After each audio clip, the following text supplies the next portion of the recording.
चलिए आप लोग के आज हम थर्ड पार्ट लेके आए हैं समास का, और समास का ये वीडियो पढ़ा रहे हैं, थोड़ा सा देखिएगा। और प्लेलिस्ट में मेरा वीडियो जाकर अपलोड होगा, फर्स्ट का और सेकंड का, और ये थर्ड का है समास का। और समास का जानते हैं कि समास पार्ला पे संस्कृत में भी बनता है और हिंदी में भी बनता है।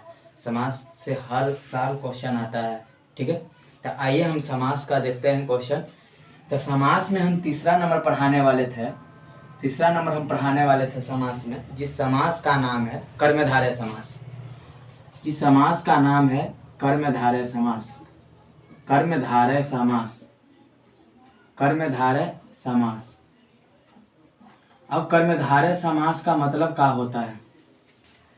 कर्मधारय समास वैसा समास जो तत्पुरुष के समान हो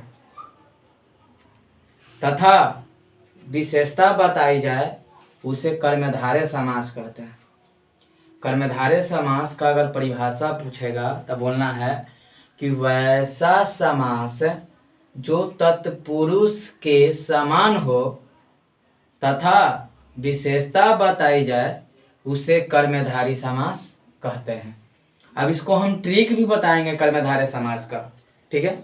लेकिन सबसे पहले परिभाषा पूछता है कि कौन ऐसा समास है जो तत्पुरुष के समान होता है तथा विशेषता बताता है, कौन समास है?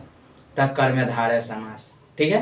तो सबसे पहले लिखिए इसको में कर्मधारय समास में लिखिए कि वैसा समास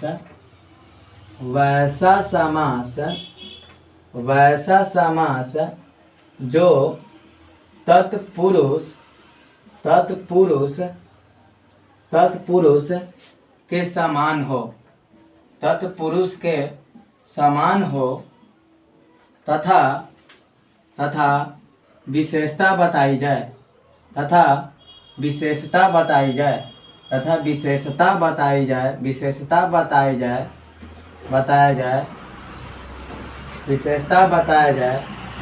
उसे कर्मधारय समास कहते हैं। आप बताइए, कर्मधारय समास पढ़ाए थे आप कल पिछला बार हम तत्पुरुष समास पढ़ाए थे, जिसका पहला पद उत्तरदायी होता है। वह क्वेश्चन सेंटर के एग्जाम में आया था आप लोग के लिए। तो ये परिभाषा ना देगा कि कौन ऐसा समास है जो तत्पुरुष के समान होता है तथा विशेषता बताता है, उसे कौन समास कहते हैं? कर्मधारय समास। कर्मधारय समास पूछेगा तब परिभाषा रटना है कर्मधारय समास का कि वैसा समास, ठीक है, वैसा समास जो तत्पुरुष के समान हो तथा विशेषता बताई जाए, उसे कर्मधारय समास कहते हैं।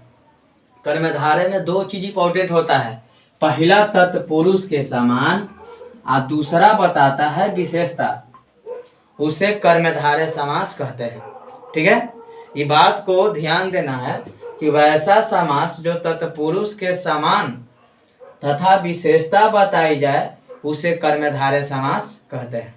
इसका ट्रिक होता है कर्मधारय समास का कि यह तो पहला ट्रिक है, यह तो उपमा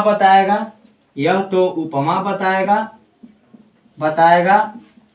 दूसरा ट्रिक है कि यह तो विशेषता बताएगा।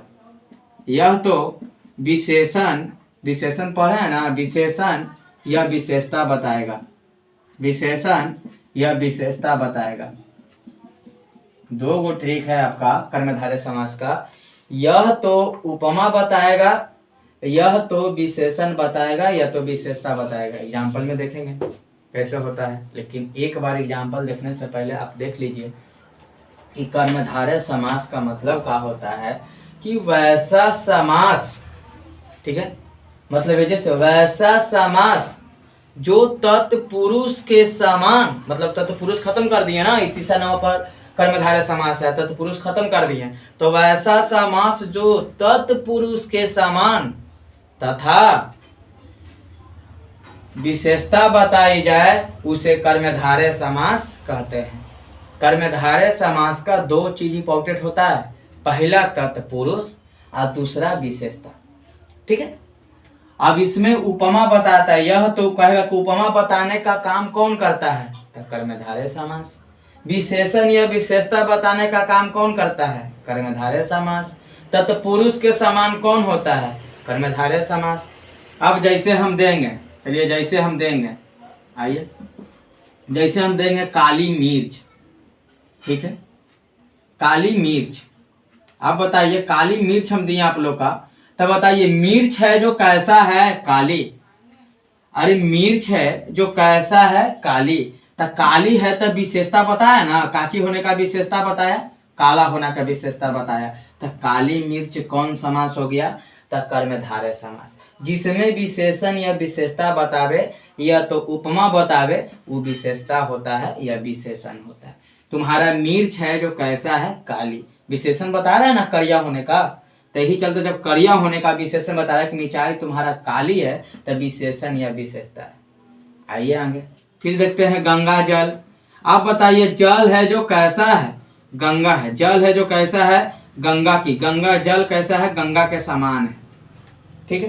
तो गंगा के समान है, यह तो एक से तुलना हो रहा है, इधर तो तुलना, जब तुलना करे एक दूसरा से कि जल कैसा हो, एक गंगा के समान हो, जल गंगा माँ का एक समान हो, तो किसी से तुलना करे, किसी का देखा हिस्की करे, किसी से जोड़ा जाए तो वह उपमा बताता है। वो काची बताता है, उपमा। और जिसमें उपमा बताता है वही कर्मधारय समास होता है। अब जैसे देखेंगे चंद्रमुख, अब जैसे देखेंगे चंद्रमुख, चंद्रमुख मतलब है होता है कि इसमें मुंह तुम्हारा, चंद्रमुख का मतलब होता है कि इसमें मुंह तुम्हारा, इसमें मुंह तुम्हारा, इसमें मुंह तुम्हारा चांद का जैसा हो, चांद का जैसा हो, इसमें मुंह तुम्हारा चांद का जैसा हो। अब बताइए तुम्हारा मुंह कैसन है, चंद्रमा की तरह है, मतलब चांद की तरह है। तो तुम्हारा तुलना हम किससे कर रहे हैं, चांद से। तुम्हारा मुंह का, तुम्हारा चेहरा का तुलना हम किससे कर रहे हैं, चांद से। अगर किसी को चीज या किसी वस्तु को या किसी आदमी को अन्य आदमी से तुलना किया जाता है तो वह कर्मधारय समास होता है, या काची बताने का काम कर रहा है, उपमा बताने का काम कर रहा है, ठीक है। अब जैसे देखेंगे हमें, अब देंगे नील कमल, अब देंगे नील कमल, कमल कैसा हो, तो नीला हो, मतलब नील कमल मतलब कमल नयन, कमल नयन। तो इस तरह से हो गया, तो तुम्हारा विशेषण बता रहा है, काची बता रहा है, विशेषण बता रहा है, ठीक है। विशेषण नील कमल हो गया। अब जैसे देगा मधुर वाणी, मतलब मधुर वाणी, मधुर वाणी, मधुर वाणी। अब तुम्हारा वाणी है, तुम्हारा आवाज है जो कैसा है, मधुर है, मतलब किसी से किससे तुलना कर रहा है, मतलब तुम्हारा आवाज एक संगीत से तुलना कर रहा है। अगर तुलना करेगा तो उपमा है, समझ रखें। अब जैसे कहेंगे श्वेत अंबर, अब जैसे कहेंगे श्वेत अंबर। अब बताइए अंबर कैसा हो, तो उजला हो, अंबर कैसा हो, तो उजला है, तब बताओ उजला अंबर है। तब बताओ या फिर काची बताने का कोशिश कर रहा है, विशेषण का, या तो तुलना कर रहा है, या तो काची कर रहा है, तुलना कर रहा है। तब बताइए तुलना कर रहा है, उपमा बताएगा या विशेषण बताएगा, तो कौन समास होता है, कर्मधारय समास। तो फिर से एक और कर्मधारय समास का समझना है बढ़िया से, कि वैस कर्मधारय समास कहेगा तो लिखना है कि वैसा समास जो तत्पुरुष के समान तथा विशेषता बताई जाए उसे कर्मधारय समास कहते हैं, ठीक है। आपको ऑब्जेक्टिव पूछेगा कि किस समास का तत्पुरुष के समान होता है तथा विशेषता बताता है, तब कर्मधारय समास, ठीक है, बता दीजिएगा। इसमें दो गो ट्रिक है, या तो उपमा बताएगा या तो विशेषण या विशेषता बताएगा। तब विशेषण या विशेषता के मतलब होता है कि लड़का काली, लड़का तो लड़का कैसा है, काला है, तो विशेषण बताने का काम कर रहा है। मिर्च कैसा है, काली है। तो जहां विशेषण करे, जहां विशेषता बताए, या तो उपमा, उपमा के मतलब होता है किसी से तुलना करना, एक दूसरे से तुलना करना। जैसे एक दूसरे का तुलना करना होता है कि चंद्रमुख, इसमें मुंह तुम्हारा चांद का जैसा है, तुमको मुंह का तुलना किससे कर रहा है, चांद से। अगर चांद से तुम्हारा मुंह का तुलना हो रहा है तो वह होता है कर्मधारय समास। अब देखिए जल कैसा है, तो गंगा के समान है, तो तुलना हो रहा है, तो उपमा है। तो उपमा विशेषता दोनों अगर बतावे एक साथ, श्वेत अंबर, कोई लड़का बोला कि अंबर श्वेत है तब विशेषण है, नहीं अंबर श्वेत है तो तुलना कर रहा है कि सफेद अंबर है, मतलब गगन तुम्हारा आकाश कैसा है, सफेद है, तो सफेद तुम्हारा गगन है, तो ज्यादातर तो विशेषण होना चाहिए। लेकिन कोई कोई बच्चा बोलता है कि नहीं भैया उपमा बताता है, तो उपमा बतावे या विशेषण बतावे वह होता है कर्मधारय समास। तो कहेगा किस समास में उपमा बताता है, कर्मधारय समास में। किस समास में विशेषण या विशेषता बताता है, कर्मधारय समास में। किस समास में तत्पुरुष, कौन समास तत्पुरुष के समान होता है, कर्मधारय समास। 3 ऑब्जेक्टिव बताए हैं। पहला सुनिएगा बढ़िया से, मधुर वाणी, वाणी कैसा है, तो मधुर है। तो पहला सुनिएगा कि समास का पूछेगा कि वैसा समास किसे कहते हैं कि जिस समास का तत्पुरुष के समान हो तथा विशेषता बताता हो, उसे कौन समास कहते हैं, तो कर्मधारय समास। किसमें उपमा बताता है, कर्मधारय समास में। किसमें विशेषण या विशेषता बताता है, कर्मधारय समास में। अब उपमा के मतलब किसी से तुलना करना, विशेषण या विशेषण का मतलब होता है कि किसी की विशेषता बताना, ठीक है, विशेषण पढ़ भी किया हो। अब विशेषण की कहने का मतलब कि काली मिर्च, तो मिर्च कैसा है, काला है, तो विशेषता बताया, तो विशेषता बतावे या उपमा बतावे या तत्पुरुष के समान हो गए, कर्मधारय समास। अब गंगा जल, जल कैसा है, गंगा है, तो उपमा बता रहा है, तो कर्मधारय समास। चंद्रमुख, तो इसमें मुंह तुम्हारा चांद का जैसा हो, मतलब तुलना कर रहे हैं चंद्रमा से, किसी से तुलना करना, कर्मधारय समास। अब होता है नीलकमल, कमल कैसा हो, तो नीला हो, तो विशेषण बता रहा है, तो कर्मधारय समास। मधुर वाणी, वाणी कैसा है, तो मधुर हो, तो उपमा बता रहा है, तो कर्मधारय समास। श्वेत अंबर, अंबर कैसा हो, तो सफेद हो, उजला हो, तो विशेषण बता रहा है या उपमा बता रहा है, तो कर्मधारय समास। हम कोशिश करते हो कि आप लोग का कर्मधारय समास बढ़िया से समझ में आ गया होगा। ये 2 ट्रिक है, अगर उपमा बताएगा या विशेषण या विशेषता बताएगा तो कर्मधारय समास होगा, ठीक है। आगे देखते हैं।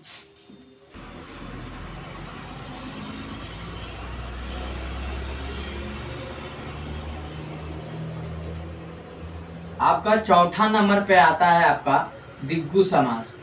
कौन समास, दिग्गु समास। कौन समास आता है हुआ, दिग्गु समास। अब दिग्गु समास किसे कहते हैं, चलिए सुनिएगा बढ़िया से दिग्गु समास का परिभाषा। दिग्गु समास का सुनिएगा बढ़िया से।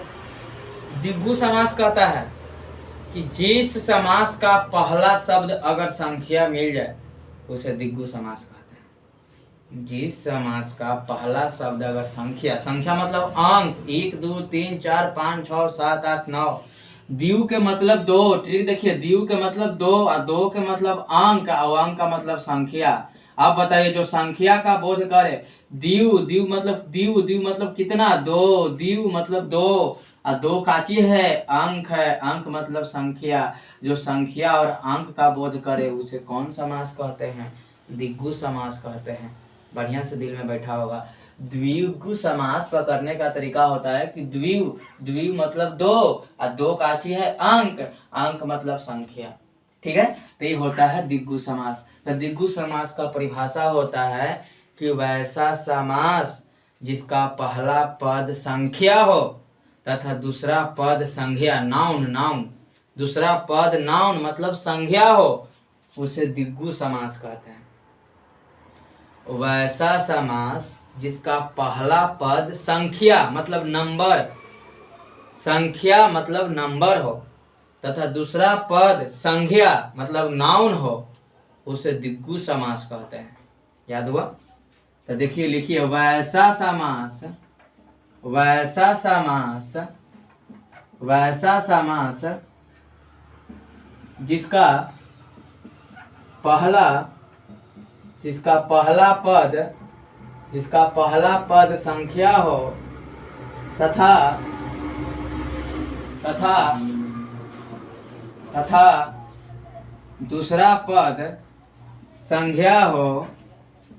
दूसरा पद संज्ञा हो उसे दिग्गु समास कहते हैं, उसे दिग्गु समास कहते हैं। अब दिग्गु समास में कहेगा कि कौन ऐसा समास है जिसका पहला पद संख्या हो और दूसरा पद संज्ञा हो, उसे कौन समास कहते हैं? तो द्विगु समास। ठीक है, कौन समास का पहला पद संख्या होता है? तो द्विगु समास का। द्विगु समास में दो चीज ज्यादा ध्यान रखना है, एक संख्या एक संज्ञा। द्विगु समास में ई पहला पद होता है, ये पहला पद है, आई दूसरा नंबर पर आता है। कहेगा कि द्विगु समास में पहला पद पर कौन आता है? संख्या। द्विगु समास में सेकंड नंबर पर कौन आता है? संज्ञा। कौन ऐसा समास है जिसका पहला पद संख्या होता है? तो द्विगु समास। इसका ट्रिक होता है बुआ, द्विगु समास का ट्रिक होता है कि इसका पहला अंक संख्या हो। इसका पहला अंक काची होना चाहिए? संख्या। अगर इसका पहला अंक काची हो? संख्या हो। जैसे कहने का मतलब देखते हैं, जैसे हम कहेंगे पंचवटी, चौराहा। ठीक है, त्रिनेत्र, ठीक है, त्रिलोक, बताओ, त्रिलोक पंचवटी मतलब पंचवटी मतलब 5, चौराहा मतलब 4, त्रिनेत्र, नेत्र के गो 3 गो, त्रिलोक, लोक के गो 3 गो। तो जो संख्या का बोध करे, जैसे हम बोलेंगे 27, जैसे बोलेंगे 28, जैसे बोलेंगे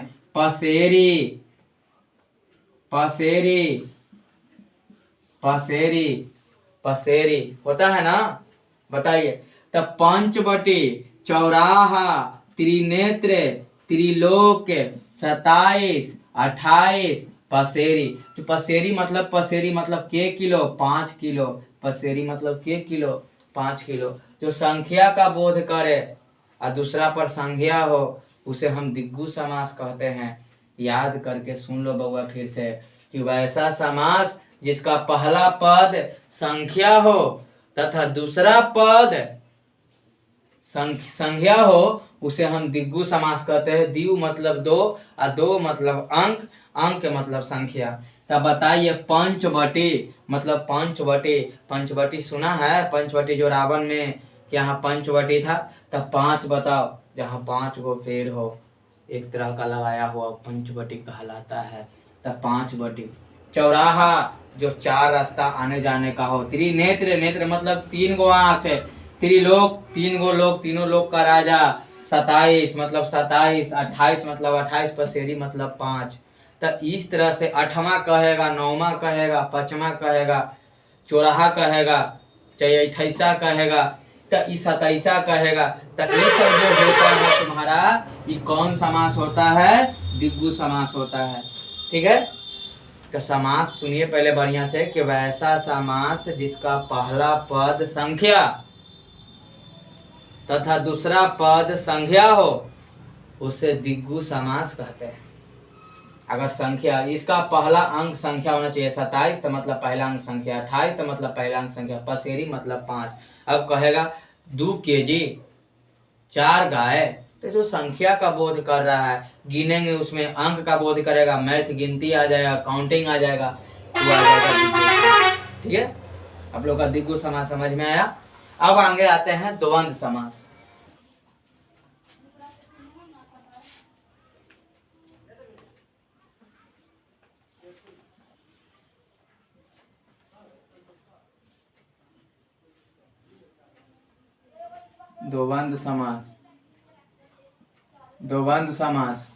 द्वंद्व समास किसे कहते हैं बउआ?